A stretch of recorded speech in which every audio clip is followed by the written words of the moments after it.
Olá, turma 1203, tudo bem?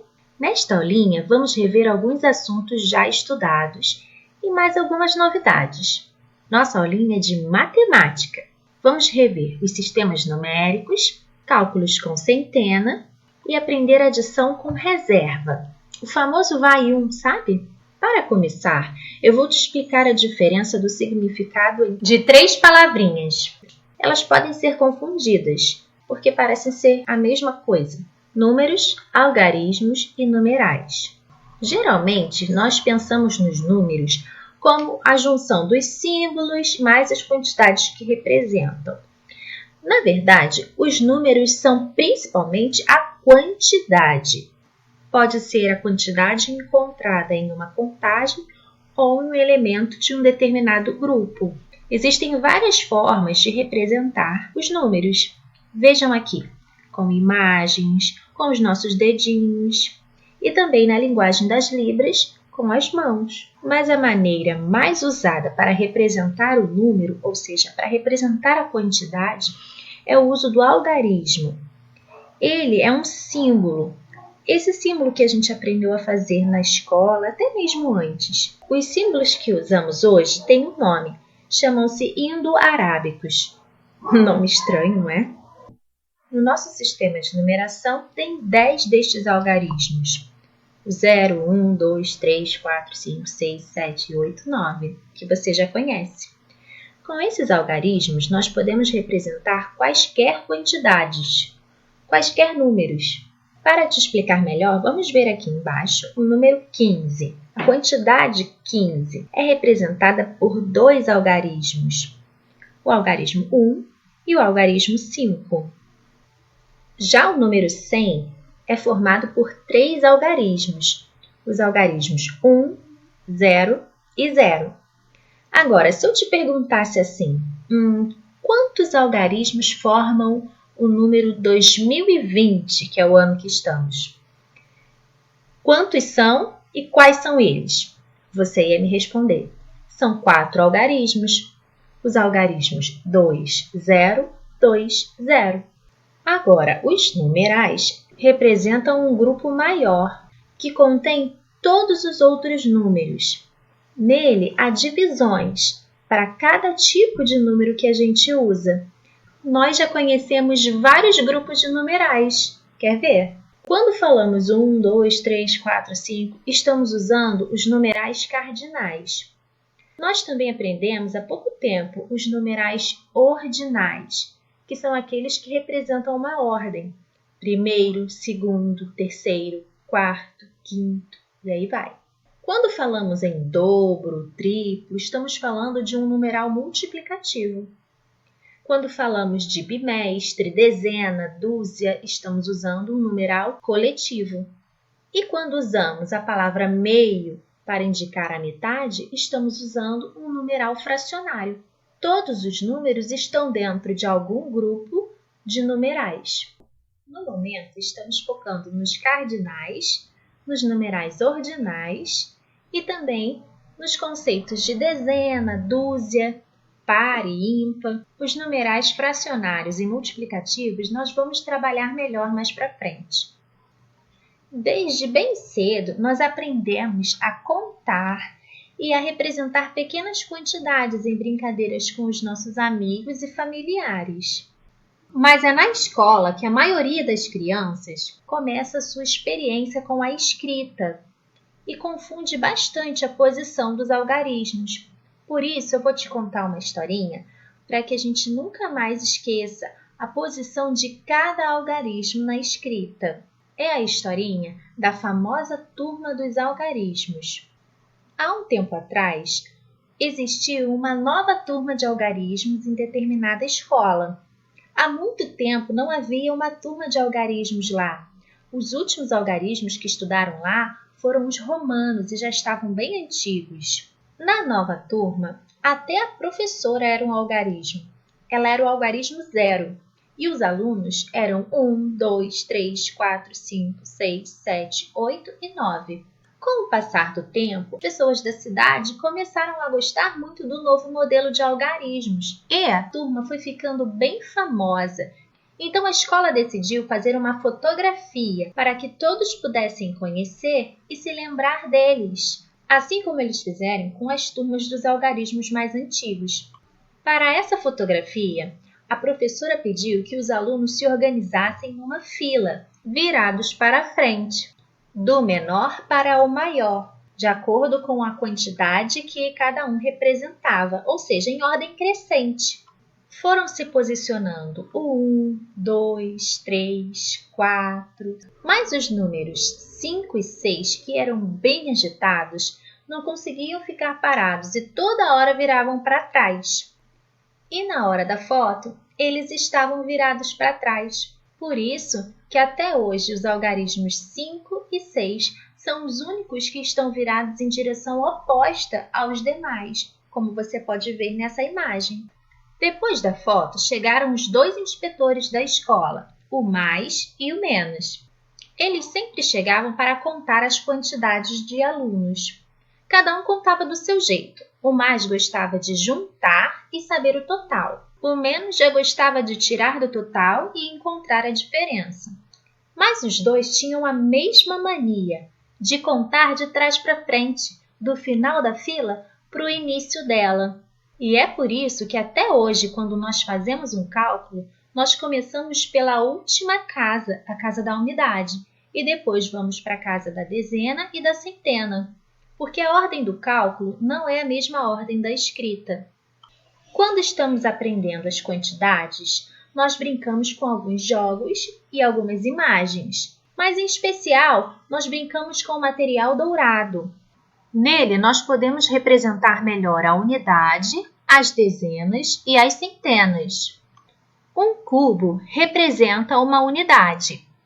Já a junção de 10 cubos formam uma barra, ou seja, uma dezena.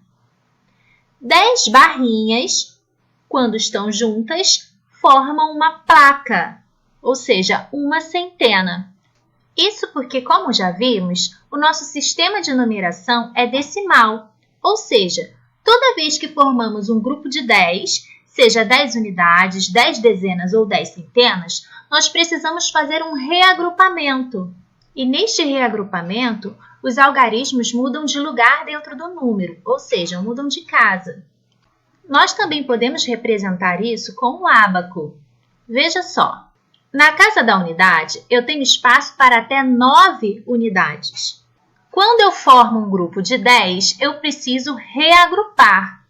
E eu passo a ter uma dezena, que são 10, e 0 unidades. Agora que eu reagrupei, eu tenho mais espaços na casa da unidade e também na casa da dezena. Contando só a casa das dezenas, eu posso ter 10, 20, 30, 40, 50, 60, 70, 80, 90, e aí eu posso ter até 9 dezenas e 9 unidades, porque se eu formar mais um grupo com uma dezena, ou seja, 90 mais 10, eu formo o número 100, e aí eu preciso reagrupar novamente. Veja o que acontece aqui. As 10 dezenas também se reagrupam e passam a ser uma centena. E o número 100 se forma com os algarismos 1 na casa da centena, 0 na casa da dezena, 0 na casa da unidade.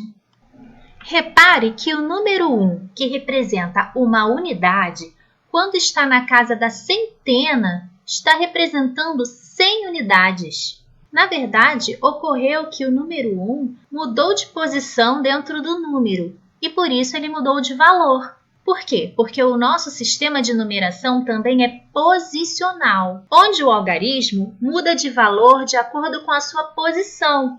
Quando fazemos aqueles exercícios de sequência numérica, nós percebemos que existe um padrão em que os algarismos se repetem e entendemos que em cada posição o mesmo algarismo ganha um valor diferente. Se você fez as atividades de composição e decomposição que a professora sugeriu anteriormente, você já entende melhor o valor de cada número de acordo com a casa que ele ocupa. Estamos conhecendo cada vez mais o universo da matemática, mas você já tem uma relação com os números bem antiga. Nós já usamos os números desde pequenininhos nas nossas brincadeiras. Nós contamos o tempo na brincadeira do esconde-esconde. Nós pulamos a amarelinha, contamos para pular corda, para tirar a vez, para brincar de par ou ímpar. Quando a gente brinca de mercadinho, nós colocamos os números nos preços das nossas mercadorias. E usamos até os números para encontrar o endereço daquela festa do nosso coleguinha. Os números estão por toda parte, nos ajudando a compreender as quantidades e a comunicá-las. Agora vamos usar o que aprendemos para realizar as nossas continhas? Esses cálculos serão de adição, ou seja, o sinal da operação será um mais. Aquilo que precisamos reparar primeiro em qualquer cálculo é o sinal da operação, porque nem sempre a professora vai dizer que tipo de operação você vai fazer. Você vai descobrir olhando o sinal da operação. Nos cálculos com a centena, nós vamos ter apenas uma casa decimal a mais, mas o processo é o mesmo.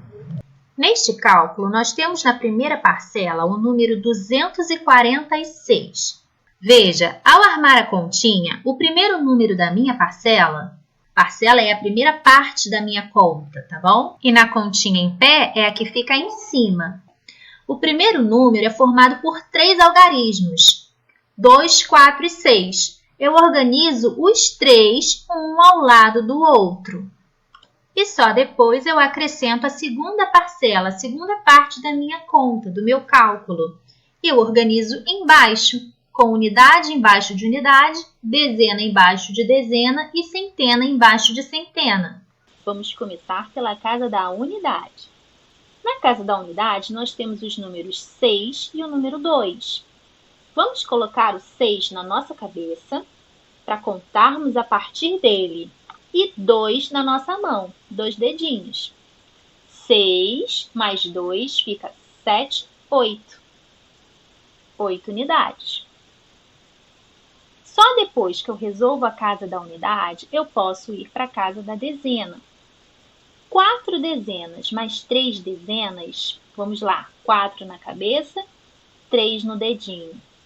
4, 5, 6, 7. 7 dezenas. Resposta embaixo do tracinho. Depois que eu resolvo a unidade e a dezena, aí sim eu posso ir para a centena. 2 centenas mais 1 centena, essa é fácil, é igual a 3. E o nosso resultado é o número 378. O que decompondo fica 3 centenas, 7 dezenas e 8 unidades. Nós vamos ver aqui que as parcelas nem sempre terão casa da centena e o resultado pode ter. Nesta continha de adição, 54 mais 62, nós vamos começar novamente pela casa da unidade e somar 4 com 2. 4 na cabeça, 2 no dedinho, 5, 6. Resposta 6 unidades. Depois, nós vamos somar o 5 com 6 dezenas. 5 na cabeça, 6 no dedinho. Eu vou contar a partir do 5. 6, 7, 8, 9, 10, 11. Contou junto comigo? Então, 11 tem 2 algarismos. Então, eu não posso colocar os 2 na mesma casa. Eu coloco apenas o último algarismo na casa da dezena e o primeiro vai para a casa da centena. Como aí não tem nenhum número na casa da centena, nas minhas parcelas, eu posso colocar o 1 direto no resultado. E o resultado deu 116, uma centena, uma dezena e 6 unidades. Mas agora nós vamos ver cálculos com situações diferentes. Bem, você já viu que somando os números de uma casa decimal, quando o resultado gera 2 algarismos, o algarismo da frente passa para a casa da frente e o de trás permanece no resultado daquela mesma casa. E quando o número que foi para a casa da frente não tem outros números na mesma casa para ser somado, ele pode ir direto para o resultado. Mas vejam aqui, eu tenho 7 unidades, mais 16, que é uma dezena e 6 unidades. Eu preciso organizar unidade embaixo de unidade e dezena embaixo de dezena. Vou começar o cálculo pela unidade. 7 na cabeça, 6 no dedinho. 7, 8, 9, 10, 11, 12, 13. 13 é o meu resultado. Eu tenho dois algarismos para formar o 13, o 1 e o 3. Eu coloco o 3 abaixo no local do resultado e vou subir com o número 1 para a casa da dezena. Eu deixo a unidade na casa da unidade, ou seja, o 3 fica no local do resultado, e o 1, que é dezena, vai para a casa da dezena. E vai lá para cima, fica embaixo do D, para que eu não esqueça de somá-lo no final. Aí eu tenho apenas o outro número 1, que faz parte do número 16, então eu vou somar 1 mais 1 é igual a 2. Nosso resultado aqui deu 23, 2 dezenas e 3 unidades. Nós fizemos um cálculo com o famoso vai 1. Agora aqui ao lado, nós temos o número 38, que são 3 dezenas e 8 unidades, mais o número 24, que são 2 dezenas e 4 unidades. Vamos começar também pela unidade, como sempre. 8 na minha cabecinha, 4 no meu dedinho. 8 mais 4, eu começo a contagem do 8, lembra? 9, 10, 11, 12. 12, que tem dois algarismos, uma dezena e 2 unidades, eu vou colocar cada um na sua casa. 2 continua na casa da unidade, vai lá para baixo do resultado, e o 1 vai lá para cima, embaixo do D da casa da dezena, para que eu possa somá-lo no final. Aí na casa da dezena eu tenho o 3 e o 2. Vou fazer a conta. 3 mais 2, 3 na cabeça, 2 no dedinho, 4, 5. Mas o resultado não é 5, porque eu ainda tenho 1, que foi lá para cima. 5 mais 1, 6. E a minha resposta é 62. Você entendeu como faz o vai 1? Vamos tentar exercitar? Aqui nós temos várias atividades para que você possa praticar bastante. Peça ajuda ao seu responsável se for preciso, mas tente raciocinar sozinho também. Pode voltar o vídeo se precisar. No próximo encontro, eu farei a correção destes exercícios. Um beijão! Tchau!